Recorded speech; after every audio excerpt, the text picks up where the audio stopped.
Good morning, welcome to a SmurP video. Hope you're all doing well. So like many others, I was up at silly o'clock watching the countdown of HasLab's Ghost Rider Engine of Vengeance, and it failed with a bit of a whimper in my mind, a bit of a whimper. The figures decline, and I did keep an eye on it because in the back of my mind, I thought to myself, if everybody that was on the fence or not doing this all of a sudden did a U-turn, I could end up missing out on that Maddie figure. And that was probably my biggest thing that I was worried about, because I could easily spend the money reluctantly and sell the rest of it, and maybe sell it for an okay price. Now, firstly, let me say how sorry I am to those fans who generally wanted this HasLab, who generally wanted Ghost Rider. They wanted the vehicle, they wanted the figures. You know, I generally feel for you. I'm a big fan, and if it was more X-Men, I'd probably be more upset. But I generally really liked the car itself. I thought it was very nice. I think that there are many things HasLab perhaps need to go and think about for future things. So the figure that I screenshotted before it ended was 5,060. Now that could be out by a little bit, it could be correct, but that was the last figure that I managed to screenshot before it ended. So it was over halfway, but it didn't meet halfway in terms of the tier numbers at all. It was nowhere near there. So I guess, why did it fail? Why did it fail? I think and this isn't the marketing team, by the way. This is the team behind there, the sales team, that head of the department that is setting the prices. That is the team that say this product is going to cost this. It's not the marketing team's fault. And I do feel for the marketing team, because I feel like they are there on the forefront and they have no real answers. They've not been given any real answers. So the price point for many for this, just the base alone, was $350. Now if you compare this car, one figure, some LEDs and some changeable wheels, etc., some nice effects, does that compare to Sentinel at the same price, or almost a Galactus? The answer is no. It is not on the same par.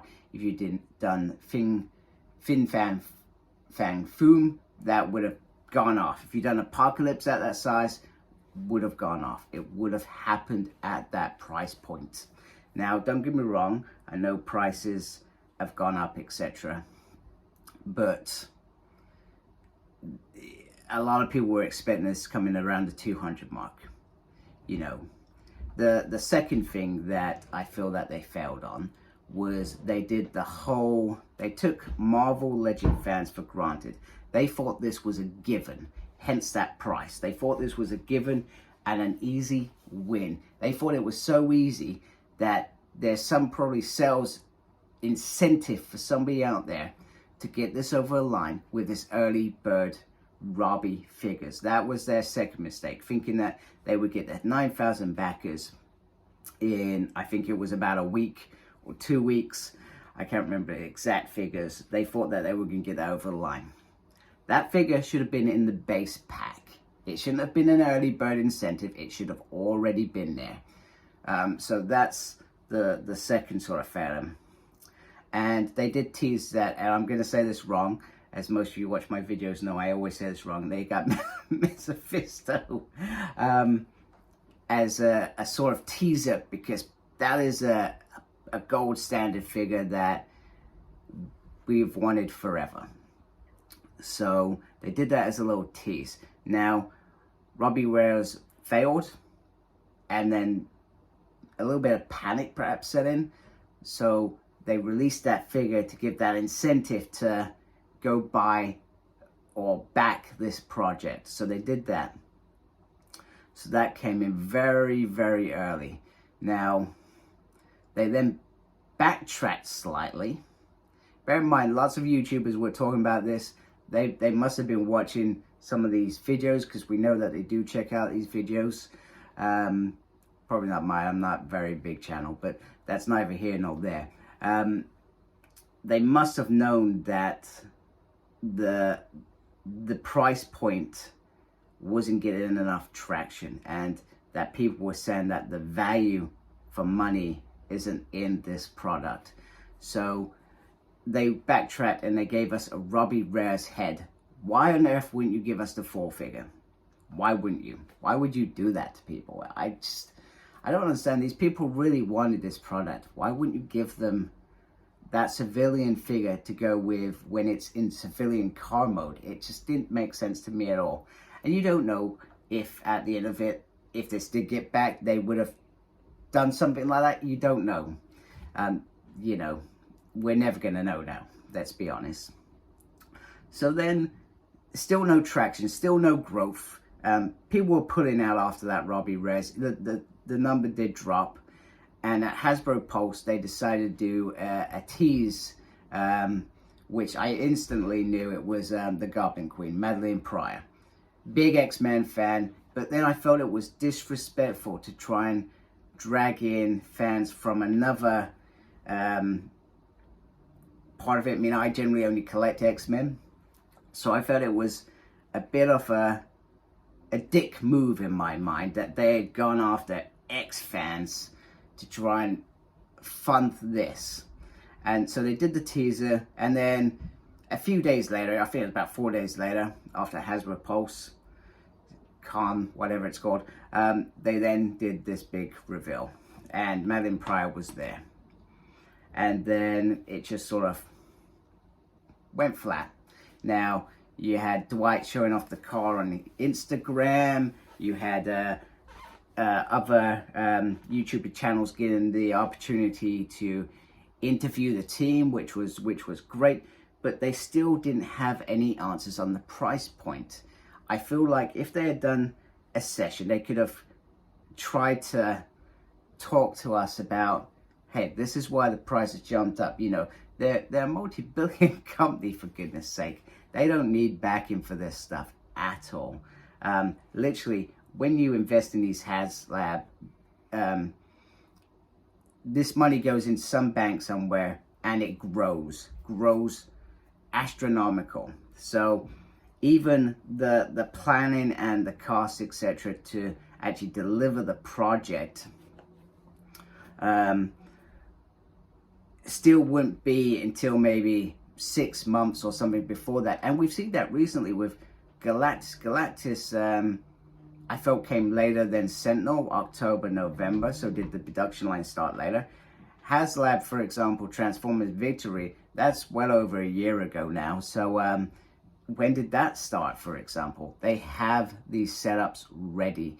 They are already running them. They are there. Now, the only thing that I can think of in terms of the price point is that somebody was going to get a hefty bonus if this was successful, put it that way. That was the only other thing that I could think of. And rightly so. These people work hard to deliver, and they give us great toys.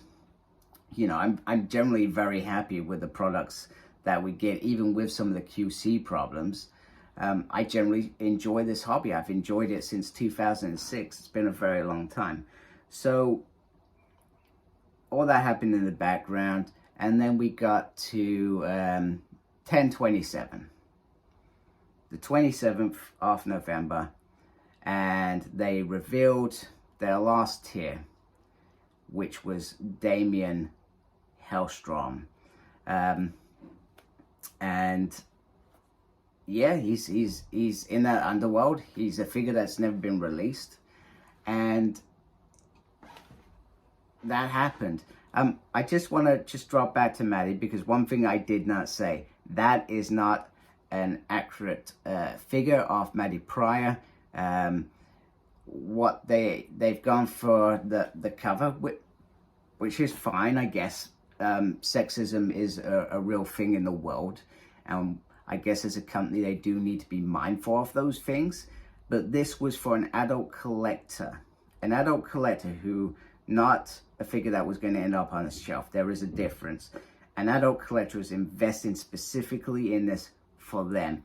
You know, my figures don't go to my kids or anything, they're my figures. So not having that correct figure didn't seem wrong. But also we've seen figures like Emma Frost from the Hellfire Club. That was a Comic-Con exclusive, and it was quite a revealing outfit because that's what she wears, and it seemed acceptable. So I thought it was strange that you didn't deliver on that perfect figure then as well. So a little bit disappointed with that. So just going back to Damien Hellstrom. So you got these 3 tiers, and some of the tiers were lowered. So Maddie was put in front of Mephisto, and then Damien is the last tier. So Damien is just a basic figure. He looks okay. He's grand. Now, in terms of these extra tiers, they did not look amazing at all. Let's be honest, they are not spectacular figures. Mephisto looks amazing. Maddie's all right. Could just be a standard figure at this point. And same with Hellstrom. There's nothing special there. Why didn't they deliver something bigger, something better? You know, I would have taken a Slim, for example. Anything like that, you know, I'm trying to think of I'm probably not going to be able to say this, the other guy from Inferno, I can't say it. The bad guy from Inferno that tricks Maddie into becoming the Goblin Queen, etc. So there were bigger figures, and I'm sure there's Blackheart, you know, there's plenty of other bigger figures that they could have done that would have made it seem a bit, wow, that's amazing.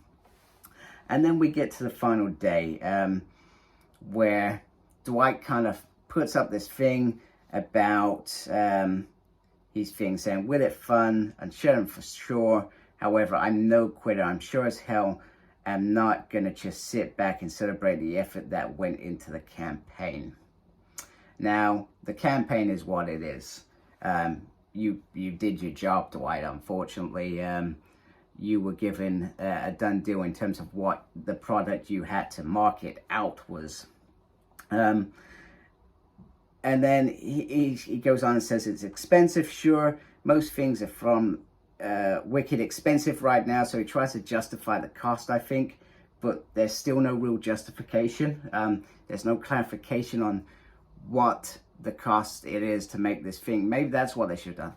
This is how much it costs to make this. This is how much a production line costs. Those sort of things, then people start thinking a bit differently and understanding a bit more. How many teams are in the cells who create these figures? You know, all those different figures. Okay, it's their figures. They don't have to share it, but they want to be open with fans and they want fans to invest. Be open with us. Will there be learnings from the HasLab? Of course, that's how we grow and improve. Well, if you try to take us for granted there, but Rancor failed and you didn't seem to learn the lesson there, the team that leads HasLab. Of course, that's how we grow and improve. Sorry. To those out there who have supported and remained positive, thank you. It's not the fact that we haven't remained positive. We've just seen the flaw in what you've tried to sell us, and we've not agreed with what you've tried to sell us. That's the difference here. We're positive about the product. I love how this car looks. I'm just disagreeing with the value for money here. So to those out there who have, for those on the bubble, I hope you can jump on. Well, it was a little whimper of that. Thank you. And if we can get to 12K, everyone gets all those amazing figures in the Engine of Vengeance. Are they amazing figures? Are they, Dwight? I'm not so sure.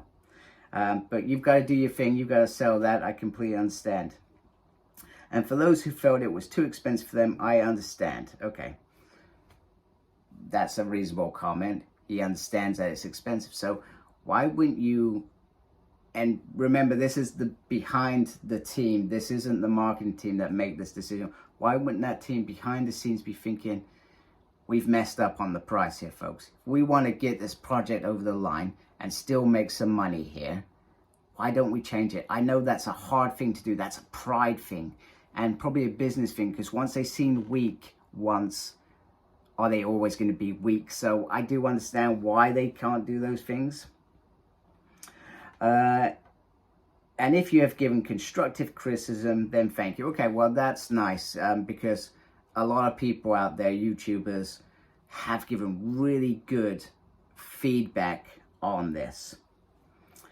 And from then I understand, and if you, there are many out there that love this brand as much as we do, who have the pleasure to work on it. I love this. I love Marvel Legends. X-Men, I'm there. I love my little Mojo. You can't actually see him. It's gonna fall. I love Mojo. I love Marvel Legends. I do want them to continue. This isn't going to break the bank for them. They're going to carry on doing this. This is just a failure, and they need to rethink their strategy and rolling things out. And a lot of people are jumping off in terms of the other figures that have gone up as well. Just out there. And we're getting a chance to share the passion with all of you who brings positivity to this hobby. Is a treat. Long Reign Legends. Now, I'm not sure if that is a dig. Positivity. Are they saying that if you're reviewing stuff, you should only be positive about our product? Because we are going to give our opinions. We're going to be honest and open when things are not right. Sorry, that's how the world works. That's how opinions work. It's not always going to be positive. You know, a lot of time I will be positive, because generally a lot of times I like the products. But there will be times, for example, where I say, actually, I don't agree with what this is. This doesn't look right.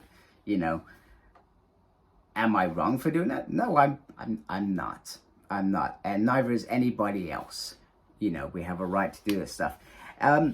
So just wrapping up, it failed. I'm not sure if this Instagram post was meant to be a real gripe or a pop at us for it failing and them not, because in reality, HasLab, Hasbro have failed.